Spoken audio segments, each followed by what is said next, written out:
chapter 4. Pagkatapos ay hinatid si Jesus ng Espiritu sa ilang upang tuksohin ng dyablo. Tapos na ang Panginoong Jesus ay bautismohan, ang Panginoong Jesus ay qualified na para magministeryo. Ang hari natin, no, para makita natin na siya ay qualified, kailangan niyang patunayan, no, sa sanlibutan ito, maging sa kanyang kaaway, na ito yung tao na magtatayo ng kaharian, magpapasok ng kaharian ng Diyos sa lupang ito. Verse 2, at nang makapag-ayuno ng 40 araw at 40 gabi sa katagalan, siya ay nagutom. So makikita natin sa Biblia, ang 40 araw at 40 gabi, ito ay nagpapakita ng pagdurusa at pagpapakita ng pagsulok. Ngayon, pinakita sa atin, no, yung Panginoon sa kanyang katauhan, namit niya yung sukdulan ng tao. Kung ikaw ay hindi kakain ng 40 araw at 40 gabi, no, mamimit mo talaga yung sukdulan. Siyempre, dahil namit mo na yung limit, no, meron kang pagnanasa na magkaroon ng pagkain. Ba? Dito, dumating ang kaaway. Verse 3. At nang nanunukso ay dumating at nagsabi sa kanya, kung ikaw ang anak ng Diyos, magsalita ka upang ang mga batong ito ay maging mga tinapay.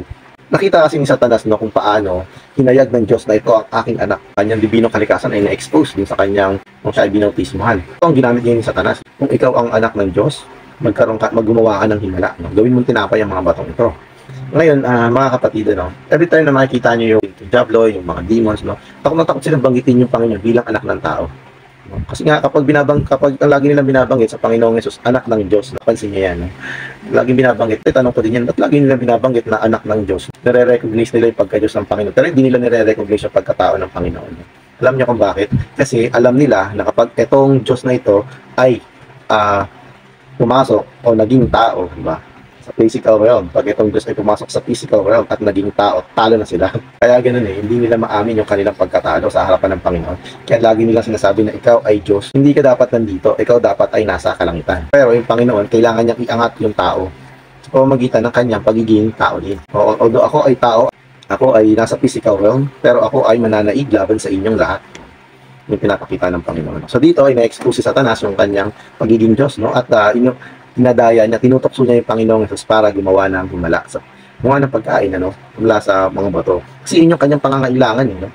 So, tingnan natin kung anong nangyari, no? Verse 4, sabi ito. Subalit, siya ay sumagot at nagsabi, nasusulat, ang tao ay hindi nabubuhay sa tinapay lamang, bagkus sa bawat salita na lumalabas sa bibig ng Diyos. Nakita sa atin yung pag-rebuke ng Panginoon laban kay Satanas, no? Ito ay sa pamamagitan ng kasulatan. Every time na tayo ay tinitempt ni Satan, no, kailangan natin pumunta sa kasulatan. At pag pumunta tayo sa kasulatan, mga kapatid, no, yung gawa ng kaaway ay hindi yung gawa ni Satanas, no, laban sa ating mga pangangailangan, sa ating mga physical na pangangailangan. Ito ay mariribok. Makikita nyo rin naman, no, sa inyong karanasan, kapag kayo ay dadayain ni Satanas, lagi kayong titisurin ni Satanas sa pamamagitan ng inyong trabaho, pamamagitan ng mga pangunahing pangangailangan ng inyong sarili ng inyong pamilya. No? Kailangan nyo maging watchful. At pag ito ay nangyari, kailangan nyo gawin, dumako kayo sa kasulatan. Magbasa kayo ng Biblia at salitain nyo kay Satanas yung salita ng Diyos. Ayan. So dito, natalo yung unang ginawa ni Satan. So, verse 5, nang magkagayon ay dinala siya ng diablo tungo sa bandal na lungsod at nilagay siya sa pakpak ng templo. Yung templo kasi may parang pakpak yan, no, dun sa veranda. At ito yung mataas pa to sa templo mismo. Ito yung pinakamataas na part. At nandun yung Panginoon. So, ano sabi sa kanya? At sinabi sa kanya, kung ikaw ang anak ng Diyos, magpatihulog ka, sapagkat nasusulat, siya ay mag-aata sa kanya mga anghel hinggil sa iyo, at bubuhatin ka nila sa kanilang mga kamay. Baka may bunggo mo ang iyong paa sa bato. So dito, dahil ginamit ng Panginoon yung salita, akalain niyo yung kaaway, gumagamit din ng salita. So, ganun din naman sa atin, no? Kapag tayo ay nagkaroon na rin ng pagbabasa ng Biblia, at nagkaroon na tayo ng pagkakita sa mga katotohanan, makikita nyo, no, si Satanas, gumagawa din siya ng distraction, no, sa kalagitnaan ng mga kasang Kristiyanidad. Alam niyo mga kapatid kung ba't ako nandito? Kaya ako nandito para ibahagi sa inyo yung pagbabasa ko ng Biblia. Nais ko kasi magkaroon ng pagkakita yung mga Kristiyano sa katotohanan ng Biblia. So yun, pwede kayong mag-comment. Pwede nyo rin i-criticize mga kapatid yung mga sinasabi ko mga kapatid. Kung ito ba ay lumilihis ba sa katotohanan, ilagay nyo yung mga citations natin dito sa Biblia mga kapatid. Hindi lang tayo basta magkaroon ng pagbabasa at pag-aaral ng Biblia. Gusto ko na magkaroon tayo ng enjoyment every time na nagbabasa tayo ng Biblia. Kaya yung pandarayan ni Satanas sa mga bagay ng kasulatan, nalulungkot ako sa kalagayan ng mga Kristiyano ngayon. So sana magkaroon tayo ng patuloy na paghahanap sa salita ng Diyos. Sinabi dito sa verse 7, sinabi sa kanya ni Jesus, muli ay nasusulat, huwag mong tutuksulhin ang Panginoon ng Diyos. No? rinibook din ng Panginoon, no? Yung kaaway sa pamamagitan din ng kasulatan. Kailangan muna natin itignan. Ito ay ginagamit ng kaaway, no? At i-examine natin. Mag-dwell tayo sa salita ng Diyos. At kapag nakita na natin yung katotohanan, mga kapatid, ipanalangin natin ito. Every time na magbabasa kayo ng Biblia, mga kapatid, palagi kayong mananalangin. At kapag nakapanalangin kayo, ipapakita sa inyo ng Panginoon kung ano ba yung pinapakita ng Diyos sa kanyang mga salita. Ugaliin nyo yung inyong magbabasa ng Biblia. Ito yung way ng Diyos para kausapin ka. At ikaw naman, magsasalita sa Panginoon sa pamamagitan ng panalangin. At sa pamamagitan nito, nagkakaroon ng two-way channel kung saan ikaw mismo ay magkakaroon ng pagkakita sa nilalaman ng Biblia ayon sa naisin ng puso ng Diyos, mga kapatid. Dito, mga kapatid, no, na nagumpay yung Panginoon sa pamamagitan din ng pagbibigay niya din ng salita, mga kapatid. Binanggit niya din yung kasulatan. So dito sa verse 8, muli dinala siya ng dyablo sa isang napakataas na bundok at ipinakita sa kanya ang lahat ng mga kaharian ng sanlibutan at ang kanilang kalwalhatian.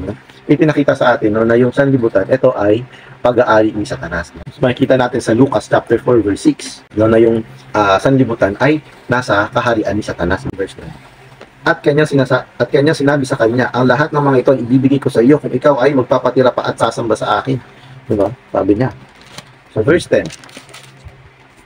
Sa gayon, sinabi sa kanya ni Jesus, lumayas ka, Satanas, sapagkat masusulat, ikaw ay sasamba sa Panginoon mong Diyos at siya lamang ang iyong paglilingkuran. Sa gayon, iniwan siya ng dyablo at narito, dumating ang mga anghel at naglikod sa kanya. Hindi siya rinibok ng Diyos, hindi siya rinibok ng Panginoong Jesus, no, nang ino-offer sa kanya yung sanlibutan. Ito ay nagpapakita lang, no, na ang sanlibutan ay nasa pag-aari talaga ni Satanas. Kaya yung ito ay makikita natin sa Lucas chapter 4 verse 6 na yung sanlibutan ay pag-aari ni Satanas, no. Kaya tayo, mga kapatid, lalo yung mga nag-e-invest, no, lagi tayo naghahabol ng mga bagay ng sanlibutan. Pero darating ang panahon, ito ay sisirain ng Diyos. Alam naman natin sa Revelation, no, na lahat ng bagay ay masisira. Kaya ito, ang lahat ng ito ay bahagi ng sanlibutan at ang iyong buong oras at ang iyong buong panahon ay nakapokus sa mga bagay na yan. Ito ay sanlibutan at ito ay nasasakop ng Satanas. Maging matalino tayo sa pagpili na pag-uubusan natin ng oras, mga kapatid. Ayan. At dito, nakikita natin yung isa at ultimate na ginagawa ni Satanas para tisurin yung mga Kristiyano. Ito ay sa pamamagitan ng sanlibutan, no? At napakarami na mga Kristiyano ang nadadaya sa pamamagitan nito. Minsan hindi nyo din siya naalam na kayo pala ay tinitisod na ng kaaway sa pamamagitan ng sanlibutan. Napakarami na pinunlad ng technology. Napakarami na rin ng mga pagbabago, no, na nagiging sanhi para ang mga Kristiyano ay mawala. Hindi naman na talaga binabasa ang Biblia. Bagkus nag-install na lang at nagdudwell na lang sa mga gadget. Ngayon, kaya ako nandito para sa mga Kristiyano na may puso sa Panginoon. Just in case naman na ma-search nyo yung tungkol sa Biblia at madala kayo sa content ko, yung pagbabasa ko ng Biblia ay maging pagbabasa nyo rin. At yung enjoyment ko sa pagbabasa ng Biblia ay maging enjoyment nyo rin. Kung hindi kayo pupunta sa salita, hayaan nyo na yung salita ang abutin kayo sa pamamagitan ng mga telepono. Kaya simpleng panonood nyo lang ng mga video na ito. Supposedly ito ay documentation lang na pagbabasa ko. Pero dahil nga nakakita ako ng magandang views, marami yung views, no? Sa nakikita ko, ito ay isang accomplishment para sa akin, no? Actually, nanay ko nanonood din siya, no? At natutuwa ako kasi nga may minister ko sa kanya yung mga bagay ng yung enjoyment ko sa pagbabasa ng Biblia. Kapag nakakita ko ng numero, no, ito ay nagpapakita lang na gano'n yung karami yung napapahayagan ko ng Ebanghelyo, no? At ito ay nagpapasaya sa akin, mga kapatid. Si Satanas man ay ginagamit ang technology para siluin ng mga Kristiyano, lalo yung mga kabataan, no? Yung Panginoon din naman ay kumikilos din sa pamamagitan din ng technology. Ang Diyos ay totoong nag-overcome ang gawain ng Panginoon kahit nasa gawain din ng kaaway, no? Kahit ginagamit ng kaaway itong mga technology na ito, yung Panginoon din gagamitin din niya ang technology nito, mga kapatid.